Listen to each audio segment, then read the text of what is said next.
What up, DMV? This is Ken Black. You can catch me on episode 26 on Live with Grade A.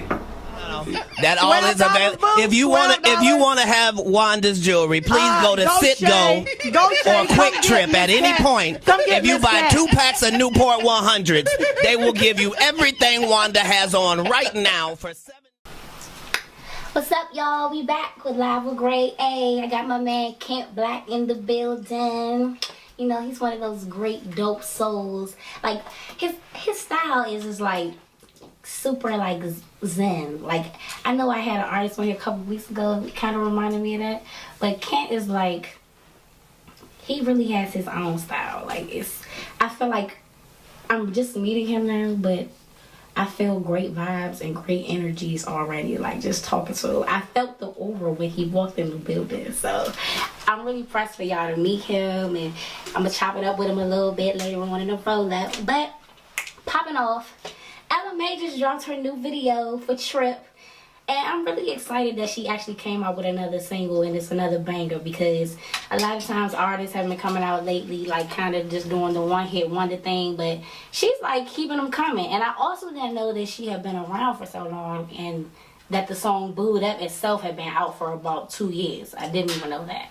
So shout out to Ella Mai. I seen the video Trip, so if you haven't seen it, go check it out. It's really cute. It's really cool. You know, she got a little dope vibe too. It's never too raunchy. It's getting straight to the point, telling you the story, and that's what I like about her. So I know we all kind of like, not all kind of, we all watched Sesame Street growing up. Today, I was kind of, I'm not going to say hurt, because I love all my gay friends. I love all the guys. So it's nothing personal about this. I just feel like I was kind of bamboozled all these years with the whole Burton or anything, because I never knew that they were gay. Like, I just thought they were like really great friends that taught you how to be best buddies and share and all that great shit. But no. I don't even like they were gay, and it finally came out today. The writer, one of the former writers, said that actually the show itself, or the characters itself, were about him and his former life partner who had passed away in 2007, but the show itself was about them two. So it came out today, and quite a few people had a few things to say about it. Some parents don't like the fact that they feel like they were being tricked all these years as well, because I didn't know the show had been out, Sesame Street been out since like 1969. It's been out for a while now, so a lot of people didn't know that they would actually be, you know, supposed to be gay. So that's out the bag now. Bert Ernie's gay, so yeah. Jocelyn and Tory Lanez got something that came out the bag this weekend too. Nobody knew that they was fucking with each other. I didn't know they was fucking with each other. They're not even saying that they're together. Like, they're putting the title on it, fucking with each other. Like, it's no boyfriend, girlfriend. She just like, yeah, you know, we fucking are having a good time. That's her MO with the whole thing. And that's probably why I've always liked Jocelyn a little bit. She a little over the top. She a little ratchet. But that's probably why I always liked her, because she's always kept it real. She's true to herself. She you know, she embraces her wholeness. She's okay with that. So, you know, if she's having fun, why not? The fact she likes Tory Lanez, let them do that. Bad Baby, she just dropped her first mixtape. I don't know if you really know about Bad Baby. She actually, I believe, was one of the former girls' friends of XXXTentacion. I always pronounce the boy's name. Tentacion. What is it? Tentacion. I'm sorry. You know, that's y'all man. I hate messing his name up, so I always call him X. Because I really didn't get hip to X for real until he died. Like, I'm not a liar like everybody else who said, like, yeah, you know, they been fucking with the nigga and all that before he died. I would be lying. I didn't know nothing about X until X passed away.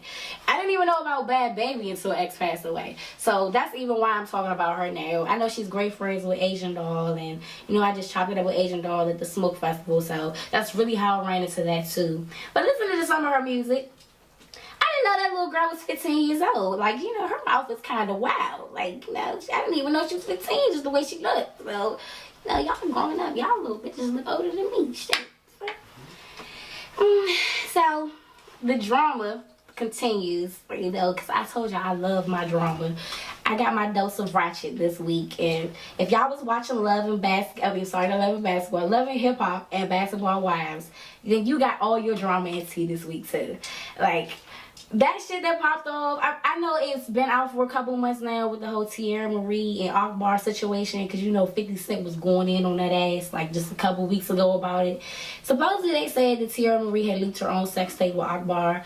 Nobody really knows the truth, because when it came out that he leaked the sex tape, Shorty was in his bed that night posting pictures on IG. So how mad really are you? Like, did you post the shit? Did you not post the shit?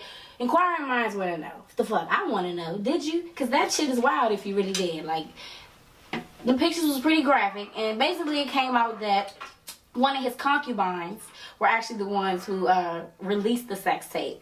Because Akbar has a whole system, like, you know, he wants all his women to get along. He wants all his women to know about each other. He even approached K. Michelle about joining the team. He was very upset that she didn't join the team. But you don't like that. Oh. But like I said, it was really messy. And as a female, I did feel bad for her. But like, that drama is just going and going and going with her and him. The whole Lyrica and A1 thing, nobody really knows who Baby it is. I want to know who Baby it is, because if she was fucking with Safari, the timing is a little close there. But Basketball Wives was some drama shit too. I'm about glad they got Jennifer ass off of this. She's just like the oddball in that whole show. They should have been took her bougie ass off there. You got slapped the shit out of you. You got your ass slapped on season 1, open hand. Then season 2, you got fucking spit on in your face. They just been carrying you every season, and you just keep coming back looking stupid as shit with your non-receipts and shit. So if y'all didn't catch them episodes, make sure y'all catch them this week, because they were really good and the reunions are coming out now. So I'm bringing my man Kent on for the roll-up, so make sure y'all stick around. I'll be back. Hey, what's up, y'all? We back with the roll-up. We got the Kent Black in the building. What up, people? What's Mr. good? Energy himself, Mr. Good Vibes himself. He has that new dope project out, Slow Jams. Hey. That's why I ain't gonna lie. When I linked up with you, I was like, yeah, he does real R&B. Like, you know, like, it's that real, like, old school, not old school feel, but you know, like that 90s vibe. Like, Yeah, very 90s. like very 90s, just, like your whole style, everything. I really fucked with that when I sang this shit. No, I appreciate that. Real I like that vibe. you just compare it to the 90s, because I feel like that's really where a lot of my R&B inspiration, like in my music, is where it comes from. It's like From the the 90s. Yeah, that's like I grew up in the 90s, and like that's just my influence right there. But yo, I appreciate that. For sure. It's much different, because it was like I listened to some of your songs. Like one of the one I really like is TYPE type. Yo, Like, yes. I really like that, because it's really simple, but it says a lot. So that's why I was like, you know what? That's some shit I probably would write right there. Like, Right. because it's like, it's like I said, I feel like a lot of times now, some of the music that's out now, it'll be like a lot, and you kind of just like, I didn't get anything from that. Like, Yeah. I got no message. Whatever Doesn't mood I make was you in, think. it didn't. Yeah. You know, it did nothing for me. But when I hear music like yours and good feel-good music, I like music that I can ride to. So that was one of the main reasons why I really wanted you to come in. But Thank tell me you. how you got started. Like, tell me, you know, what was your inspiration with getting into the music scene and getting it? Like, Yeah. would you say that you got into a music scene, or do you think that this was just something that was a part of you? Like, it's just you. Yeah, I feel like it was a bit of both. Like, like sometimes, you know, for something to work, like, it's like a little bit of chance, a little bit of like hope, a little bit of effort, you know, and like when all those pieces come together, like it just feels right. And that's kind of like how I came into the music. I was like, look, I'm just like, I've always been like playing like instruments throughout my youth, and I was just like, I'm just gonna like buy some little I'm gonna do like what I love. equipment and like start to like produce this music and like learn how to produce music. And like, you know, art was always like expressing myself with some kind of creative outlet is always, you know, just a part of me, but the music came just like, you know, anything else that I do with passion, you know, in my life. So it's just an expression. Like, my music is an expression of me. So if you like the music, you probably, you know, fuck with me. I don't, you know, what you see is what you get. Like, you know. I got you. So I appreciate you that you. Oh no, for sure, for sure. Because like you said, in your music, with music, it's pretty much an expression of yourself, and I feel like a lot of times people are not real with themselves, even with the music sometimes, because you can hear it. You'll be like, well, you don't write like that. Well, you don't do that. Like, why would you do that, bro? That don't even make no sense, man. No boy, like, I was like, it's just some of this shit, like, I said last week, I heard a song and just was like, the dude was like literally like counting, like he's like 1 + 1 = 2. What? No, you didn't. I lied to you. I cannot even remember the artist's name, but I mean, it's on a mixtape and everything, like, it's a popping song. Like, if you go on YouTube right now, the joint got like over 300-something thousand views for it. Yeah. So I believe. Yo, we were talking earlier about that one song with the shorty where she was like literally like mooing in the song. I was like, yo, what is this? Like, what is happening? Like, this is the end of the world, girl. Like, for real. Like, this shorty got like 1 million views. That's why most artists like that, I feel like the ones who are just putting that bullshit out, I feel like most of them, that's why they don't have longevity, or why a lot of them get into the game and they get depressed, or they start going through all these emotions of feeling, you know, inadequate, and, you know, just feeling like, you know, they're not really themselves. That brought me back to another piece I seen you were speaking on, something about, you were saying people's happiness truly comes with you just being real, staying true to yourself. Understanding. And when you broke it down, it made a lot of sense, because a lot of times I feel like we don't. I do it myself, where you'll go with what you think is the norm, or what you think everybody else wants you to be or wants you to do, but so truly easy. You're not happy. But if you just really do what the fuck you want to do, literally, like whatever, like like, yo, for real, like, this is like a memory that just like sticks with me so hard. Like, even now I'm 26 years old. Like, when I was a kid, like, I mean, I feel like ego is very potentially dangerous, but like when I was a kid, like, you know, I heard from like everybody, like, the world doesn't revolve around you, and like the world doesn't revolve around you, but like, who else does? Literally, it does. I read by myself. The world revolves around you. Like, you are the most like interesting thing in this world. So like just like to tell somebody that, like, in the most impressionable time in their lives is like, just blows my mind that like people think it's okay to like limit someone's potential, you know. And you don't think about it like that when they say it until you actually break that shit down like that, because that's pretty much what they're doing by telling you that. Like, it's like they're putting you in a box, like saying, like, it's like you're average. You only can be this good. You can't be. Like, stop thinking you're above average, because we're all average, and so are you. Like, oh my God, like, you have no idea. Like, I see, like, I work with, like, kids, like, I'm a school teacher, and, like, I see people say that, like, all the time. Like, it's just so normal to tell people that they're average. I'm like, why is this? Oh, you think you all that? Yeah. You damn right. Like, I say that all the time. I think I'm the shit. And nobody else I say it to me shit. every day.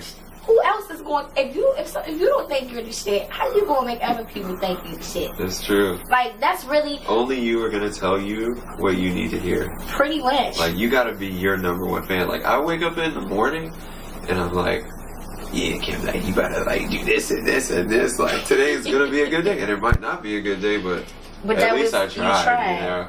At least I tried, you know. That's the hardest part of all that shit. Like, I think that's why so many artists get depressed and, you know, lose their way with what their goal actually was coming into it. Like, you lose sight of what you actually are trying to do, which is get your message across. And when you start feeling boxed or like you can't express yourself or you can't be yourself. It's really because you put yourself there. Yeah. And it can fuck you up mentally because it's somebody telling you like you're not good enough, you know, but we gotta make you like this. Like, so it's like that's crazy. But so tell me about slow jams. Like, how did you come about with slow jams? Yo, so slow jams, I just feel like it's so crazy. Like, I'm just like a regular like dude, you know, and this is my second like musical composition, like, you know, like to have like a self-contained musical composition is just like, just blows my mind because, you know, I'm just like everybody else, you know. For real. Would you say that it came more from inspiration, or was it like from your own personal experiences with slow jams? Like, yeah, I feel like they're all like very personal experiences that I'm just like expressing in an abstract manner, but there's no lies, you know, in that music, because it's just like I paint it. It's me. Like, I appreciate myself and that I can be true, like with how I express my musical talents. But yeah, slow jams is just like, I feel like it's really just come like full circle. Like, my first composition was like my introduction to like music production and like songwriting and mixing and like engineering and stuff like that.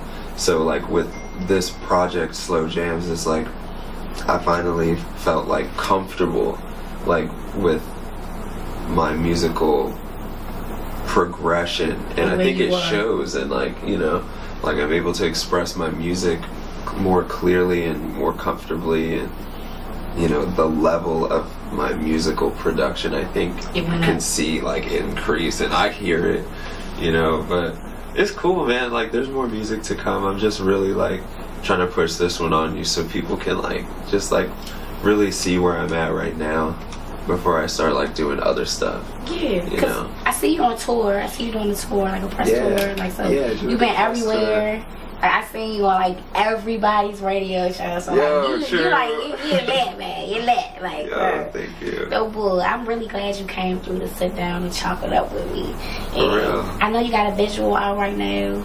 Yes. So tell me about that, because you gotta let us know where we can find it, how we can watch it, because I know Slow Jams is on all music platforms, right? It is right now, everywhere. Anywhere you listen to music, I'm there. So y'all better go listen to Slow Jams, because go check out TYP. They aren't really even know a lot of our R&B artists out now, so. I know, I feel like there really isn't, but in the DMV, we reign supreme. We do. Yeah, most artists, I feel like a lot of the artists in the DMV are like that borderline R&B, contemporary R&B, so. Yeah. So I had my main man, Kent Black, come through. We chopped it up, talked about Slow Jams, and go ahead and tell them all your social media names so that way they can make sure they can find you and follow you and go download Slow Jams. Yo, so I'm on, I'm not gonna lie, I'm so sick right now. Like, I'm trying not to even, like, I'm trying to pretend like I'm not sick. Like, I was like 10 minutes ago, like, yo, I just gotta blow up my nose so super hard, so like I don't have to blow it again for like 10 minutes, and like, let's just like, dude, I'm so fucking sick right now. But yo, so I'm on Instagram at the Kent Black. Anywhere you are, I'm there at the Kent Black. But yeah, that's it for me, y'all. Peace and love. We'll be back. Yeah. So we back, y'all. We just had my man Kent Black in the building. I told you, he just got like such great energy. He just makes you just feel like you want to relax and be comfortable, and you need good people around you like that. His music is really dope. So make sure y'all check him out at the Kent Black on all platforms, media platforms. But I did want to jump into something. I don't know if you all seen that interview with Cat Williams. It's on the Frank Ski and Wanda show.